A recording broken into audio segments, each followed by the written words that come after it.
Luar biasa. Baik, sebelum memulai pembelajaran, alangkah baiknya kita berdoa terlebih dahulu ya. Ketua kelas, mohon memimpin doanya. Baik teman-teman, sebelum kita mulai pembelajaran kita, mari kita berdoa sesuai agama dan kepercayaan masing-masing. Berdoa dulu. Berdoa selesai. Baik, terima kasih. Selanjutnya, Ibu izin mengecek absen terlebih dahulu ya. Iya, Bu. Baik, yang pertama, Dinda hadir? Hadir. Nabila? Hadir, Bu. Irwan Dulo? Hadir, Bu. Banda Putri? Baik, hadir semua ya anak-anak? Ya, Bu. Anak-anak, pada pertemuan sebelumnya kita sudah mempelajari tentang produk. Ada yang masih ingat produk itu apa? Saya, Bu.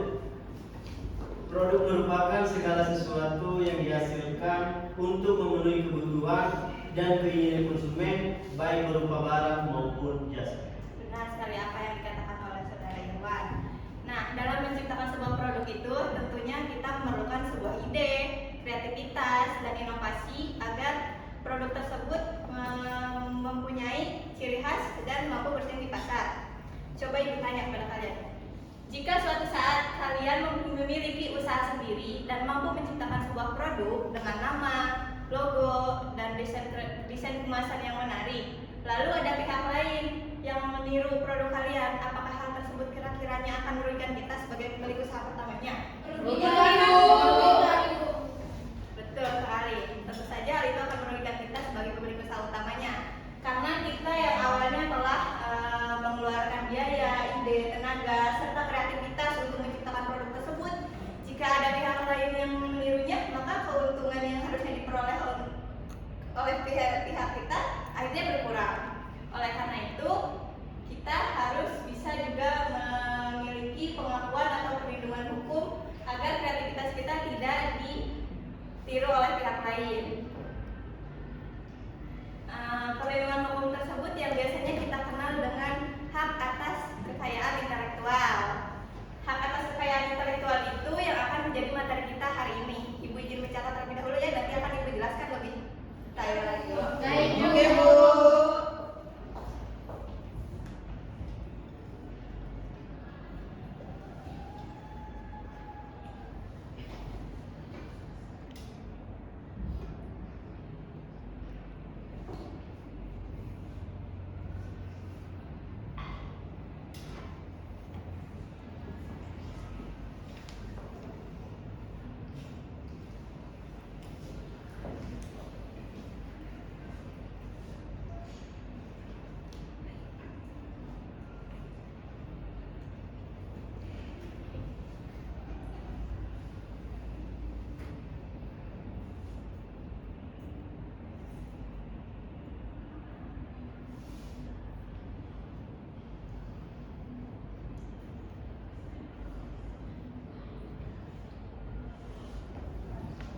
Baik anak-anak, hari ini kita akan mempelajari tentang hak atas kekayaan intelektual atau yang biasa kita sebut dengan haki. Dimulai dari pengertian jenis-jenis haki dan pentingnya haki. Gimana nih? Udah siap belum belajarnya? Siap. Oke.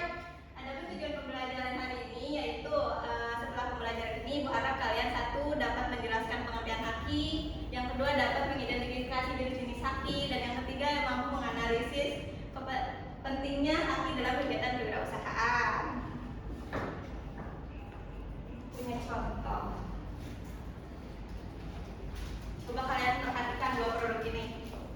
Menurut kalian, apakah yang manakah produk yang asli dan yang manakah produk tiruan? Yang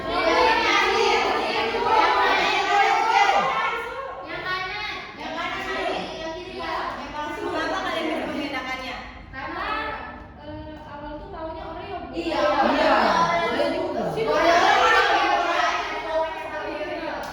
Ada lagi? Setuju. Ada lagi nggak? Dari mana kira-kiranya? Ada lagi? Ada lagi?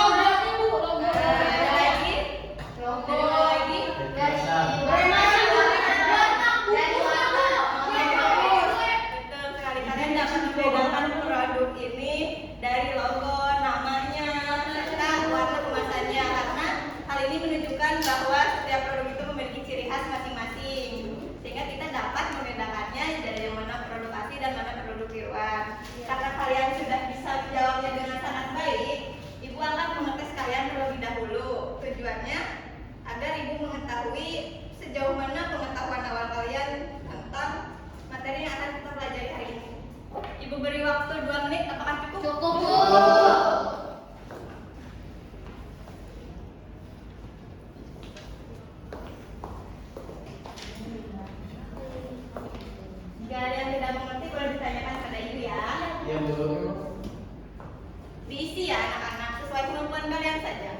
Ya, Bu. Yang kesulitan 3. Ini begini ya Bu ya, yang ini ya. Dicek saja yang mana jawabannya. Oke. Sebelah sini ada yang kurang dimengerti. Ibu ini gimana ya Bu? Jadi contoh strateginya ya? Iya, bisa dijawab. Oke, ada yang sudah? Sebelah sana? Sudah? Bu, saya mau tanya. Ibu. Ya. Betul, aku bilang kamu nggak percaya. Ada yang sudah? Sudah Bu. Sudah, Tadi Bu. Sudah? Buang dulu ya. Ada lagi? Sudah. Sudah. Bu, saya dikit lagi Bu.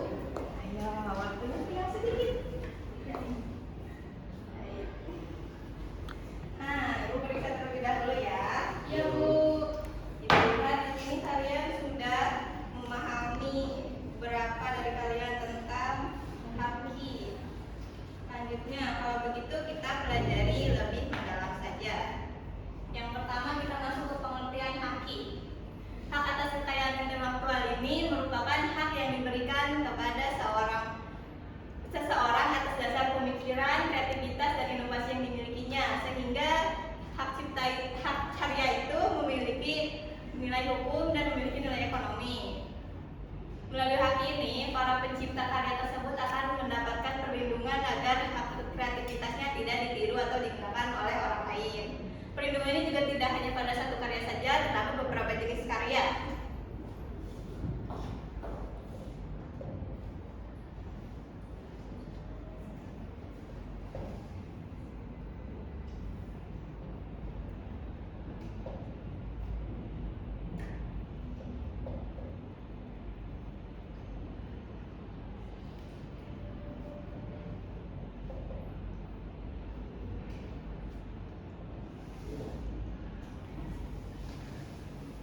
Ya, yang pertama di sini jenisnya ada hak cipta.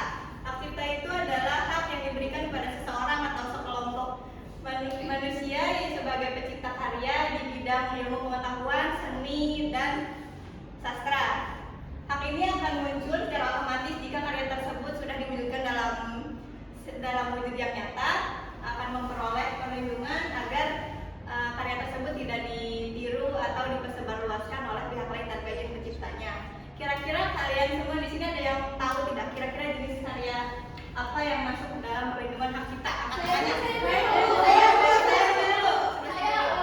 Ini Bu, lagu dan musik. Ya, ada lagi ya? Video. Betul, ada juga sana. Buku. Buku. Ada lagi? Saya Bu foto. Betul, benar itu. Itu semua adalah contoh jenis-jenis karya yang masuk ke dalam perlindungan hak cipta. Lanjut ke yang kedua ada hak paten. Hak paten itu adalah hak yang diberikan kepada seorang penemu atas hasil penemuannya.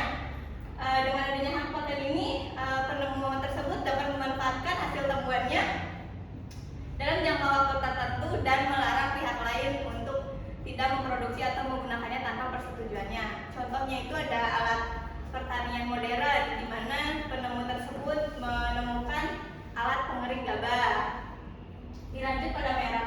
Merek itu adalah tanda yang digunakan untuk membedakan barang atau jasa dengan produk pihak lain. Contohnya merek itu ada nama, logo, gambar, huruf, serta susunan warna atau kombinasi dari semuanya. Dilanjut ke jenis yang keempat yaitu desain industri. Desain industri ini adalah jenis perlindungan yang berhubungan dengan bentuk, konfigurasi, atau motif desain kemasannya. Perlindungannya hanya berlaku pada penampilan produk, tidak berfokus pada fungsi produk. Yang terakhir ada rahasia dagang. Rahasia dagang ini adalah informasi di bidang bisnis yang memiliki nilai ekonomi dan sangat dijaga kerahasiaannya oleh pemilik usaha. Karena informasi ini tidak disebarluaskan ke masyarakat umum, rahasia dagang ini akan memberikan keuntungan yang kompetitif bagi pemilik perusahaan. Contohnya yaitu resep makanan dan minuman, lalu ada formula pembuatan produk, dan yang ketiga ada strategi pemasarannya. Sampai di sini ada yang mau ditanyakan? Tidak, Jika tidak, Ibu akan membagi kalian menjadi 2 kelompok. Setiap kelompok akan Ibu berikan 1 kasus untuk kalian kerjakan. Silakan dipahami dan dicermati lalu diskusikanlah jawab hasil pertanyaan di studi kasus ini. Kelompok 1 di sebelah kiri, kelompok 2 di sebelah kanan. Ibu beri waktu 5 menit. Jika ada yang masih ditanyakan, silakan bertanya.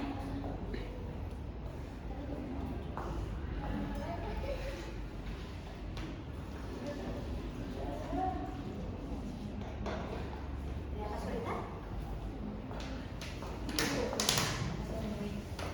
Bu, ini apa Bu? Raspberry. Ya, jawab pertanyaannya. Ini pertanyaan Pertanyaannya diperhatikan ya Kak. Ini kalau satu. Oke, ini ada ya. Pertanyaan jawab, lalu jelaskan lagi kesulitan. Sebelah sini ada yang kesulitan? Ini kayak gini ya Bu isi. Jelaskan aja. Sudah? Bapak sudah? Sudah Bu. Silakan kelompok 1 dipresentasikan. Baik, di sini saya perwakilan dari kelompok 1 ingin membacakan dari kasus seorang pelaku usaha makanan ringan di Lampung berhasil mengembangkan usaha kue pisang dengan merek Banana Crunch. Produk tersebut dikenal masyarakat karena memiliki logo yang menarik, desain kemasan yang unik, serta resep khas yang menjadi ciri berbeda dengan produk sejenis. Seiring meningkatnya popularitas produk tersebut, muncul beberapa produk lain yang menggunakan nama dan kemasan yang hampir serupa, sehingga berpotensi membingungkan konsumen dan merugikan pemilik usaha. Di sini ada pertanyaan diskusinya. Yang pertama, mengapa nama produk perlu dilindungi? Yang kedua, apa manfaat desain kemasan bagi suatu produk? Menurut jawaban kami, nama produk perlu dilindungi agar tidak digunakan atau ditiru oleh pihak lain serta menjadi identitas yang membedakan produk dengan produk bersaing. Yang kedua, desain kemasan bermanfaat untuk menarik minat konsumen, meningkatkan nilai jual produk, dan membedakan produk dari produk sejenis. Terima kasih. Tepuk tangan untuk lanjutkan presentasi kelompok 2. Baik, sekelompok siswa SMK membuat usaha minuman kekinian dengan nama Freshberry. Mereka merancang logo sendiri, menggunakan botol dalam bentuk dan desain label yang unik, serta menciptakan resep minuman yang berbeda dari produk lainnya. Setelah beberapa bulan, muncul usaha lain yang menggunakan nama dan logo yang hampir sama, serta meniru desain botol dan label produk mereka. Pertanyaan di sini, masalah apa yang dialami oleh pemilik usaha Freshberry? Jawaban kami adalah pemilik usaha Freshberry mengalami kerugian karena nama produk, logo, dan desain kemasan yang telah mereka buat dengan kreativitas dan usaha sendiri ditiru oleh pihak lain tanpa izin. Akibatnya, konsumen dapat kesulitan membedakan produk asli dengan produk tiruan. Pertanyaan yang kedua, mengapa haki penting bagi pelaku usaha? Menurut kami, haki sangat penting bagi pelaku usaha karena memberikan perlindungan hukum terhadap hasil kreativitas, inovasi, dan identitas produk yang dimiliki. Dengan adanya haki, produk tidak dapat dengan mudah ditiru atau digunakan oleh pihak lain tanpa izin. Terima kasih. Tepuk tangan untuk terima kasih kepada kedua kelompok yang sudah menyampaikan hasil diskusi kalian. Ibu sangat mengapresiasi kerjasama, keberanian, dan kemampuan kalian dalam menyelesaikan kasus ini. Tadi sudah ada pertanyaan di studi kasus yang kedua, yaitu mengapa haki penting bagi kehidupan kewirausahaan. Kita akan bahas di sini. Pentingnya haki dalam kegiatan kewirausahaan adalah dalam menjalankan suatu usaha, tentunya seorang wirausahawan itu tidak dituntut untuk menciptakan suatu produk yang berkualitas saja, tetapi harus juga bisa melindungi agar karyanya tidak ditiru oleh orang lain. Maka pentingnya haki di sini adalah untuk memberikan perlindungan agar hasil karya dia, merek, rahasia dagangnya itu tidak ditiru dan digunakan dan disebarluaskan. Haki juga dapat meningkatkan nilai jual produknya serta dapat melindungi pelaku usaha tersebut dari sengketa hukum. Materi kita hari yang ingin ditanyakan? Tidak, Bu. Sudah bisa dimengerti semuanya? Sudah, Bu. Nah, jika sudah selesai, ada yang bisa membantu Ibu untuk menyimpulkan materi hari ini? Saya silakan. Berdasarkan materi yang telah saya pelajari hari ini, haki adalah hak yang diberikan kepada seseorang atas hasil karya atau inovasi yang dimilikinya. Haki terdiri dari beberapa jenis seperti hak cipta, hak paten, merek, lisensi industri, dan rahasia dagang. Haki penting bagi kegiatan kewirausahaan karena dapat melindungi hasil karya dari peniru, memberikan nilai ekonomi, dan meningkatkan daya saing usaha.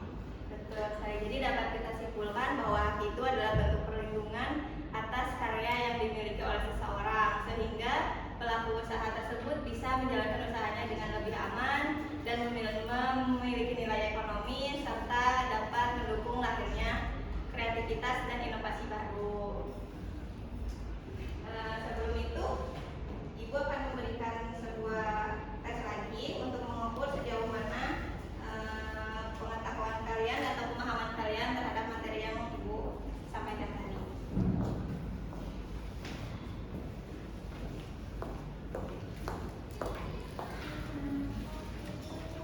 Seperti biasa, waktunya 2 menit ya.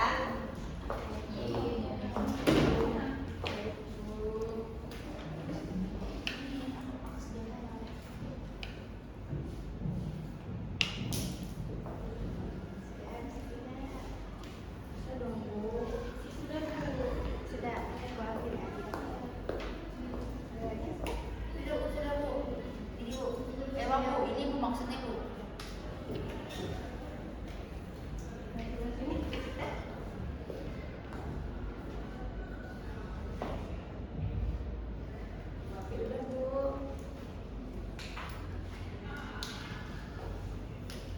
Oke, cek. Jawaban kalian semua ini sudah sangat benar. Berarti kalian memahami apa yang Ibu sampaikan tadi. Sudah selesai pembelajaran hari ini. Ibu minta untuk pertemuan selanjutnya kalian membawa satu produk yang memiliki perlindungan hak cipta. Terserah mau apa aja, yang penting hasilnya minggu depan dikumpulkan ke depan. Pembelajaran hari ini Ibu cukupkan sekian. Terima kasih atas perhatian dan keaktifannya. Ibu tutup. Assalamualaikum warahmatullahi wabarakatuh.